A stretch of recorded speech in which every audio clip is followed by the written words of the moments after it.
what's up? Sam here. Today, we are going to take a quick look at the Vivo X Note, which they target those rich, middle-aged, upscale business people. And I will answer you the question at the end of this video. Is this massive 7-inch screen tablet-sized phone really that impressive? Let's get started. First things first, let's unbox it. Special thanks to my boy Cheryl and Kevin for sending me the footage that without the subtitles. Please subscribe to their channels, links are in the description. The box is gigantic as you can see. I guess it's even good for its X Fold phone.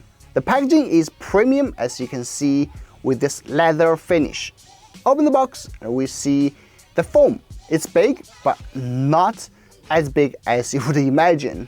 To get out the accessories, you have to pull the drawer out like the video shows, not like other phones by moving the first layer. For accessories, we have a leather case, a Type-C to Type-C cable, an 80 watts fast charger, and a pair of wired earphones.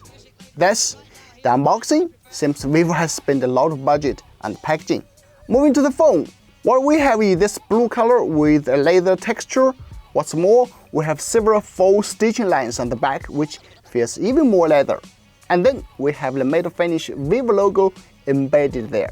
As for the camera setup, here's the design. We have the rounded lens module that's attached to the black rectangular bump. On it, we have the Zeiss logo on the top right corner. For the specs, it features a 50 megapixel main, a 48 megapixel ultra wide angle, a periscope with 5 times optical magnification and up to 60 times digital zoom, and a 12 megapixel professional portrait lens. Vivo claims it offers enough power to run face detection even if you are taking a photo of a group of 30 people because the camera is backed by the custom Vivo V1 ISP. I will share some real photos later. Let's check out what's new about the design. As we can see, the Vivo adopted this curved screen design. The middle frame feels not that thin. That means that the curved screen is not that dramatic. You know, for business people, when they are checking their stocks, if the screen curved too much, they wouldn't know how much they lost in the stocking market, just like these two photos I put there. Great design. Moving to the left side, we have a DND physical key. Awesome. One key to silent all. That's basically the design. Now I will walk you through the specs very briefly. The X Note has a 7-inch Samsung E5 AMOLED display with QHD Plus resolution. The display promises 1500 nits peak brightness and 112% DCI P3 coverage, and also won an A+ score from DisplayMate. This handset is powered by the Snapdragon 8 Gen 1 and is cooled by the massive vapor chamber and the graphite sheet. Gamers would love it. Regarding the battery life, the capacity is 5000 mAh and offers 80 watts wired and 50 watts wireless charging. Now about my first impression. I will answer the first question. Would this phone offer a similar pad or even mini pad experience since it has a 7-inch display? No, that's my straight answer.